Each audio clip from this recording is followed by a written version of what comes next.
Oh boy, I can't wait for the sensitive folks to show up to this video and comment that I'm the snowflake. Hey there y'all, Nuoance here. Today we're covering a serious topic that I've mentioned in my Discord, but haven't openly expressed my annoyances with in full detail. Today, I want to talk about the positive and negative experiences as an impersonator of Roxanne Wolf from Five Nights at Freddy's Security Breach.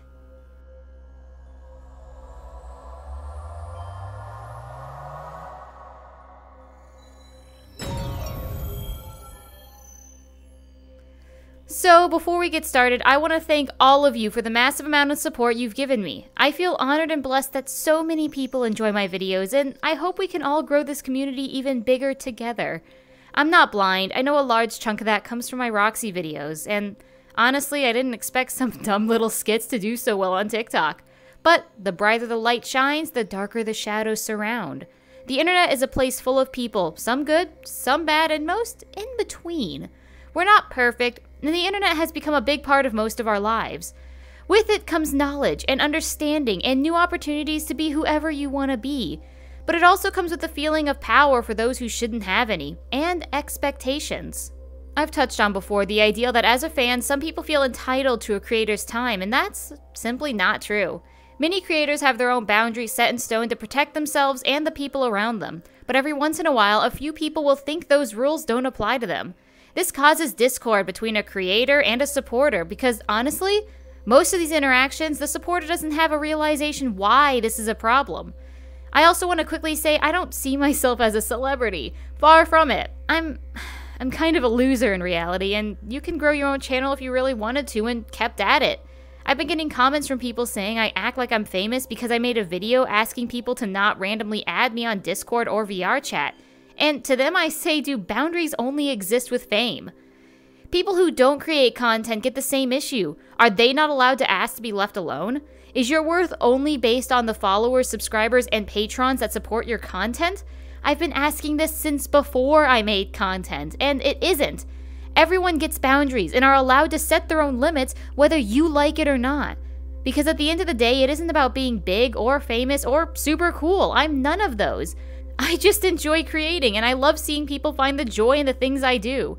If I never grow that big, but I have an outstanding community that respects each other and me, that's honestly enough. My favorite commenter so far, and I wish I saved a screenshot of it, was from somebody who asked me to let my videos stay downloaded. I'm having a serious issue of people stealing my content and cropping my name out of it, and it upsets me a little bit because I've even given permission to re-upload as long as my name stays on the video. But this commenter told me that they save my Roxy videos and use them to roleplay with their siblings as different animatronics. I think that's adorable and super sweet. I get a ton of duets from literal children, some who are probably too young to be on TikTok, but I'm giving them the benefit of the doubt that they have parental supervision because I am not their parents. These kids either have dolls or puppets or just themselves playing along as my skit goes on. Do they make sense to me? No, not at all. But to those kids, they're having fun. They're creating because they are inspired to do so, and I don't see a problem with that. My Roxy stuff minus two things are family friendly for a reason. You could throw a fit all you want. Most of the OG fans were kids when they got into Five Nights at Freddy's. You can't gatekeep it now that you're older. Kids are gonna be interested, and while the game is dark, there are much worse stories out there.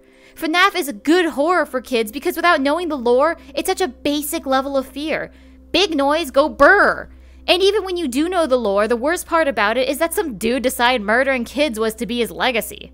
The game isn't heavily graphic either. Sure, Springtrap and his 10 million other versions are pretty scary to look at up close, but besides that and the implications of scooping and human disassembly, there isn't anything else I'd consider actual gore. Of course, I've heard the books are worse. I haven't read them yet, so... Five Nights at Freddy's leaves so much up to the interpretation of the fan, and while we've got great theorists working on different bits of lore, their word isn't law. It's okay to disagree with your favorite YouTuber. They aren't going to hunt you down. On the contrary, most creators get hunted instead, because how dare they make a different conclusion. On the other side of that coin, some people will make heavily inappropriate headcanons just because they can. Some are... they're fine to be left to yourself or a group of like-minded individuals, but others, like this weird obsession with making Afton a kid diddler that comes up all of a sudden, I do not agree with, and it is not tolerated on my channel. And you know what's wild to me? I get a lot of hate comments on my page because of my Roxy videos. I get called cringe, stupid, fake fan, a pick-me, all the fun little comments that an average 3rd grader thinks of. They don't bother me because honestly, how lonely do you gotta be to harass a creator for having fun? But I do want to talk about the more serious issue, and that is the adult-themed harassment. I would say maybe 5 to 10% of my comment section is filled with not safe for work themed comments. And while I'm sadly used to that and just scroll on by, it made me think. How many of these people who comment on these inappropriate things know how old I am? Do they just assume that I'm an adult because I'm portraying a character they like? Or does that not even cross their mind and they see me as Roxy and not the creator who impersonates Roxy? Honestly, I take it as a huge compliment if people see me as Roxy, and I really enjoy all my skits with her. I have fun, and I enjoy doing it, and it's even better that others also enjoy seeing the content. I've had a few creators that I look up to compliment my work and make me do the big cry. So why am I bringing this up like it's a problem? Let me tell you another story. I've brought it up on the channel before, it's no mystery. But for those who are new, I cosplay in my free time, and one of my favorite outfits I've ever made was of a popular villain known as Cinder Fall from RWBY. Cinder, if you're not aware, is known for a ton of bad stuff in the show, though this was back with, I think Season 4 had just had its run, long before the new Cinder look and backstory appeared at least. Cosplay is different compared to what I do with Roxy, but I had many people treat me like I was the real Cinder Fall. Every con I cosplayed her, I got at least one threat of violence, physical or otherwise, and that'd be on a good day.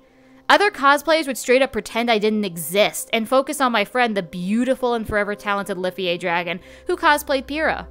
The worst experience was when I was actually attacked as Cinder, as a man cosplaying Jean ran up and sliced my back with his sharpened wooden weapon. I didn't have a big mark left on me, and it only cut open the area on my back that was already open, but I was shocked and enraged that someone would actually go so far as to attack me because of a character I cosplayed. This man actually tried to attack me twice, but apparently the previous blow broke his prop sword and he ran out of the room.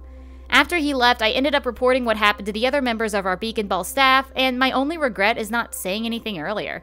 But hey, water under the bridge and all that. The experience as Cinder showed me that when I'm becoming a character, some people do not care who you are inside. They only care to see what they perceive, and will treat you like that character in question.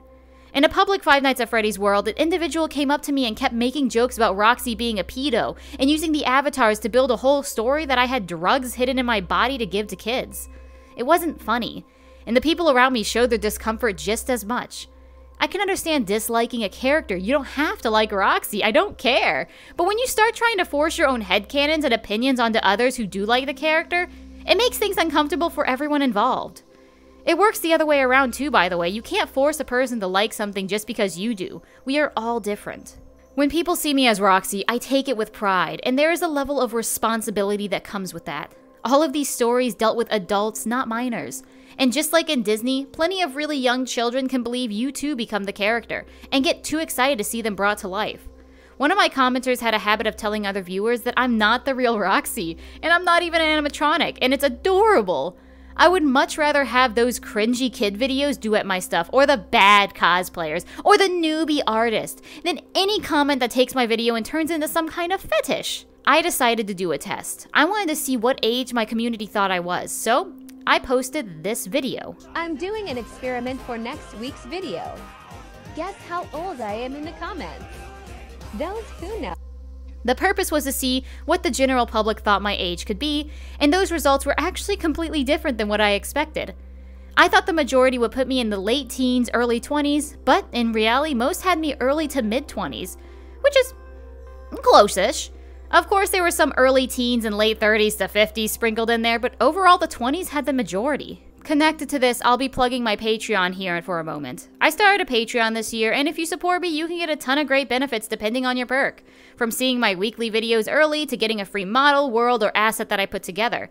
I also have a monthly mature-themed video that goes into the Patreon, which covers topics that I felt were inappropriate to YouTube's guidelines.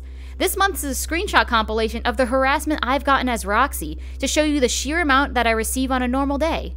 That will be available starting Thursday.